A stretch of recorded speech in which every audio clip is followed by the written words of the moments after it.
Without so much as a warning, life hangs in the balance. Human endeavor turns to chaos. And within seconds, nothing will ever be the same. Ever. I'm Ron Pitts, and you are about to see some of the most unbelievable moments of destruction ever caught on camera. Here, nothing created is permanent. No situation is without risk, and the outcome is always unpredictable. This is Destroyed in Seconds.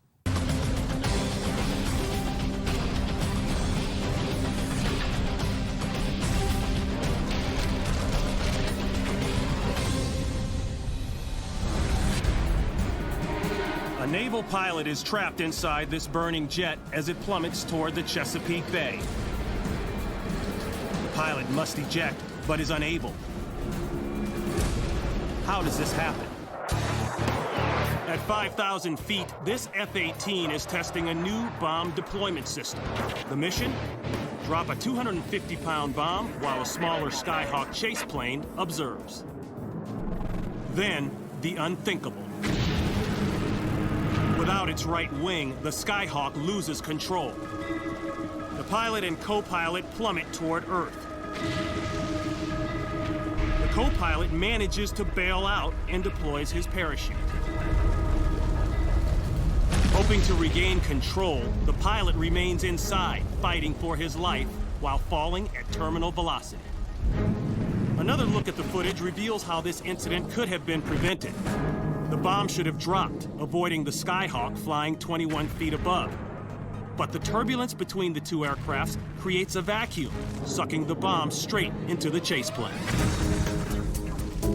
From this angle, the pilot clearly banks the Skyhawk to the left as he sees the bomb approaching.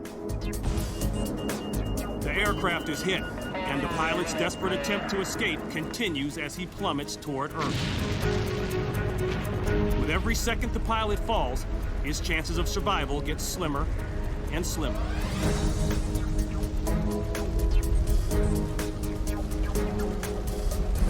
After falling for seemingly an eternity, an opening appears through the flames, allowing the pilot to bail out, narrowly escaping his burning jet.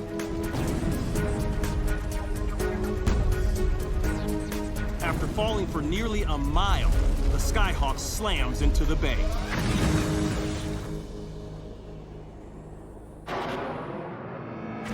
Fortunately for the pilots, the test bomb was actually filled with concrete.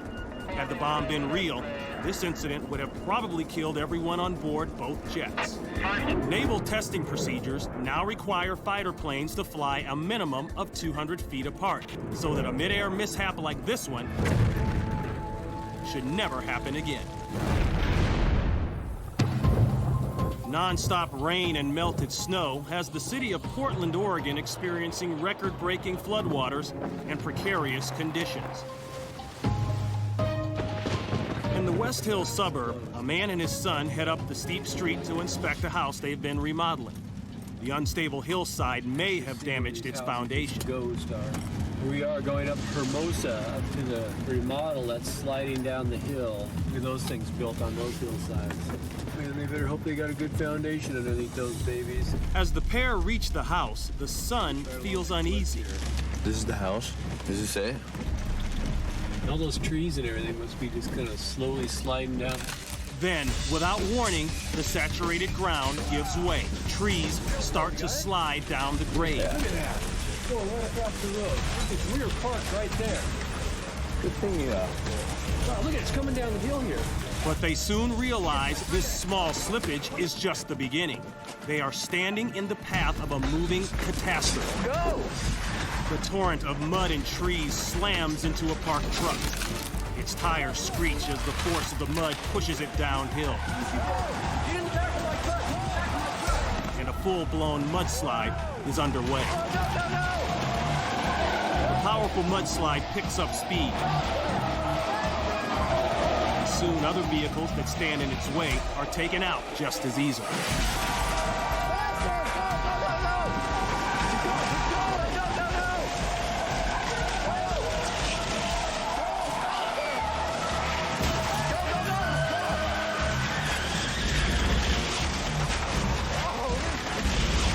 Finally, after traveling hundreds of feet down the residential street, the mudslide stops. God! The street acted as a downhill channel for the mudslide, enabling it to build up momentum and power, wiping out anything in its path. The incident caused thousands of dollars in damage. Wiped out about 3-4 cars. Fortunately, no one was injured when this force of nature destroyed the neighborhood.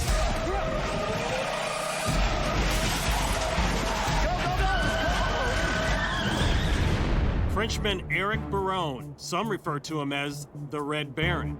Others call him the fastest man on a mountain bike. Go! Eric holds 11 world speed records. 7 of those records were broken on snow. Here in the French Alps, Eric races to 137 miles per hour and clinches the world record for the fastest mountain biker on snow. Now Eric is taking his love for speed to Nicaragua and the sheer slopes of the active volcano, Cerro Negro. He's gunning to be the fastest mountain biker on land. But to set a land speed record, it takes much more than just tenacity. It takes technology. Eric's Formula One-inspired carbon fiber mountain bike has been computer engineered to be light and aerodynamic. His custom-made race suit cuts down on wind resistance. The fairings turn his arms into wings, allowing him to steer the bike with his body. Even the handcrafted fiberglass helmet was built with speed in mind, not protection. After hours of trekking up the volcanic slopes of Cerro Negro, Eric gears up for a test run. For his first trip, he opts for a standard mountain bike.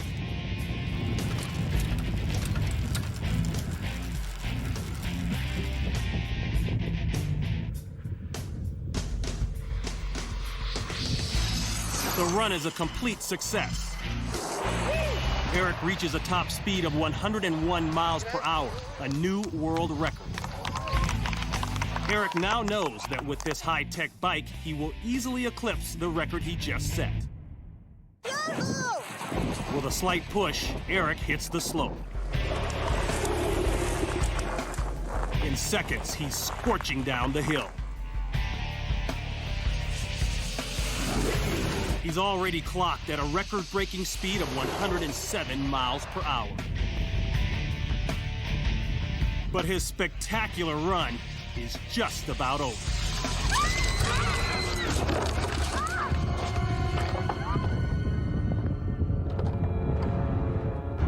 Slow motion reveals what happened. No one anticipated that parts of the bike, originally designed for snow, would fail under the intense vibration caused by the rocky terrain. It just takes one small bump to cause the front part of the frame to shatter, splitting the bike in two. Eric has thrown over 100 yards, and his aerodynamic helmet offers no protection. Horrified spectators rush to his aid, while others sit in shock. For a few short seconds, some think the worst. But there's relief as Eric starts to move. It's a miracle he's still conscious after this horrific crash. A bloodied and battered Eric is immediately attended to by his team, then rushed to the nearest hospital almost 2 hours away. Eric is left with amnesia and unable to remember anything about the accident. But a front-page news article jolts his memory. He knows he's lucky to be alive. After a long 5-year recovery, Eric decides that 11 world speed records is enough. Across the Danish countryside, windmills stretch high above the tree line, gracefully harnessing Denmark's most abundant natural resource. But when the Gulf Stream winds start to rage, these gentle giants can be pushed to the breaking point. Early in the morning, local residents notice a rogue windmill spinning out of control. Officials rush to cordon off the area. No one is sure exactly what will happen. Vi har været rundt og orienteret de nærmeste naboer. Sikkerhedsafstanden har vi fået oplyst af Vestas er mellem 400 og 500 meter. Then suddenly, without warning,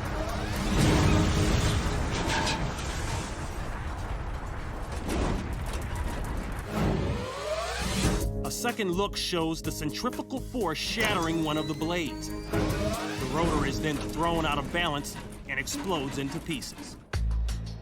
Jagged metal and fiberglass rain across the countryside, covering an area of over a half mile.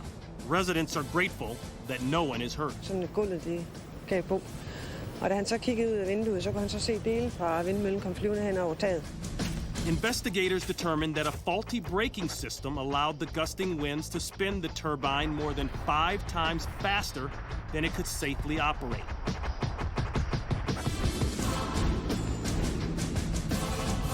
The collapse is a reminder that even a man-made machine can be pushed beyond its limits by Mother Nature. The C-130 Hercules has been the workhorse of the American military for over half a century. Originally designed as a troop, cargo, and medical transport, the Defense Department plans on adding one more job description: rescue plane. 1980. In response to the 52 hostages taken in Iran, the U.S. government embarks on a top-secret mission, codenamed Credible Sport. As the situation in Iran intensifies, engineers rush to transform the 80-ton C-130 into a nimble aircraft capable of landing inside of a 350-foot Iranian soccer stadium. As it's currently designed, the C-130 needs 1,400 feet of landing space and 1,800 feet to take off. In order to shorten the distance, engineers retrofit the plane with rockets. These rockets slow the plane as it lands and provide extra propulsion upon takeoff. It has only taken a few weeks for the C-130 to be redesigned and rebuilt. As the top-secret mission approaches, pilots work diligently to master the complex, newly implemented features. But in October of 1980, just days before the surgical extraction is set to take place, Operation Credible Sport is derailed.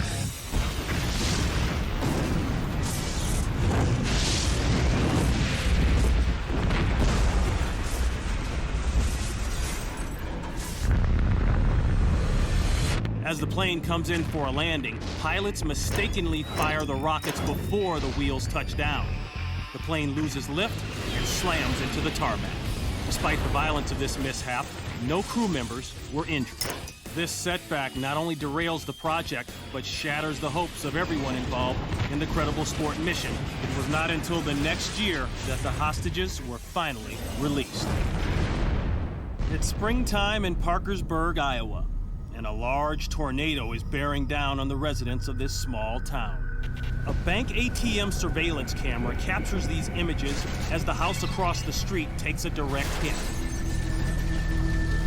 The tornado continues, and another surveillance camera records more destruction, this time within the bank itself. First, the lights flicker. Then the approaching twister can be seen through the windows. Finally, the windows shatter, and the building and its contents are exposed to the full force of the tornado. Another angle inside the bank, and another example of the tornado's power. All said, 6 different cameras catch the moment of impact, and all of them tell the same story. A building is no match for the winds that exceed 200 miles per hour. 2 surveillance cameras watch over a parking lot in Layton, Alabama. Just off screen, the tornado approaches. Extreme and sudden pressure changes preceding the tornado cause the atmosphere to become unstable, and the winds turn turbulent. This relatively small twister tears through the parking lot, tossing 2 cars and a truck into the air like toys. Another angle. It's clear that the tornado is barely 20 feet in diameter, but despite its diminutive size, it packs wind speeds that exceed most hurricanes. Surveillance cameras such as these provide a rare and close-up glimpse into the extreme forces of a tornado. We're waiting for this all to begin. In Milwaukee, Wisconsin, a group of neighbors gather to watch as a helicopter removes 2 old air conditioning units from the roof. Right up on top of the building. Little do they know, Way area. They are about to witness a horrendous accident. We're waiting for the big show to begin. Here they come.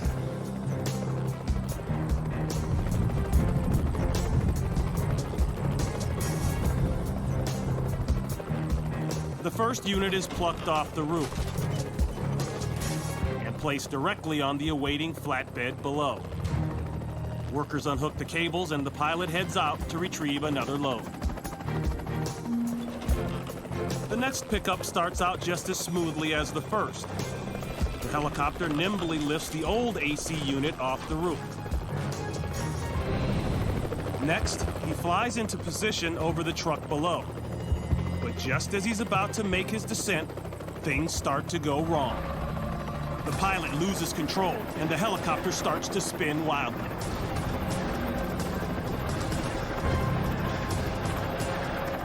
In a last-ditch effort, he cuts the load loose. The 3,400-pound AC unit crashes to the ground. Unfortunately, it does nothing to steady the aircraft, which continues to careen across the sky. The pilot attempts to steer the helicopter away from the spectators below and find a safe place to land. Unfortunately, the helicopter can't be controlled.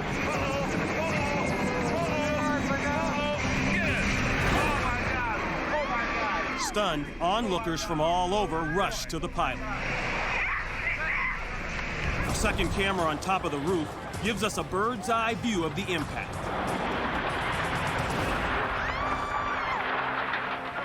Within moments, emergency crews arrive at the scene and take over the rescue effort. Remarkably, the pilot only sustains minor cuts and bruises. An NTSB report determines that a failed coupling led to the total failure of the tail rotor. This footage serves as a tribute to the pilot that guided the falling copter away from bystanders. Bristol, Virginia. A state trooper is called out to investigate what could be a serious problem. Okay, I'm on scene. Hopefully the fire department's on the way. It's a tanker of some sort. I don't know what's in it. We're in front of Holiday Inn. It looks like the cab is on fire. The trooper runs over to meet the driver to get more information. What do you got? Yeah, I know. What are you calling? Huh? What, you got gas? Yeah, it's empty. Can you separate it? No way. It's empty? Yeah, tank's empty, but... All right, come back here. Although the tank is empty, still a major concern are the highly flammable fumes trapped inside the container as the cab continues to burn. Just come on back here and you can't separate the two. Well, not with that fire going like that. I couldn't get up Right, there. that's Fire department's in charge. As firefighters arrive at the scene, the fire below the tanker continues to burn. Yeah, I can run Can you do that? When floodlights on the truck turn on, a large plume of smoke is evidence of just how big this fire has become. Then, a spark.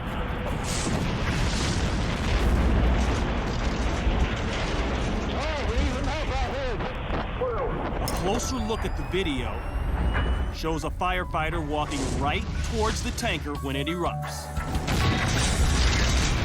Despite his proximity to the explosion, the firefighter escapes unscathed. Another look. This time, hotel surveillance cameras capture shredded pieces of the tanker flying into the parking lot.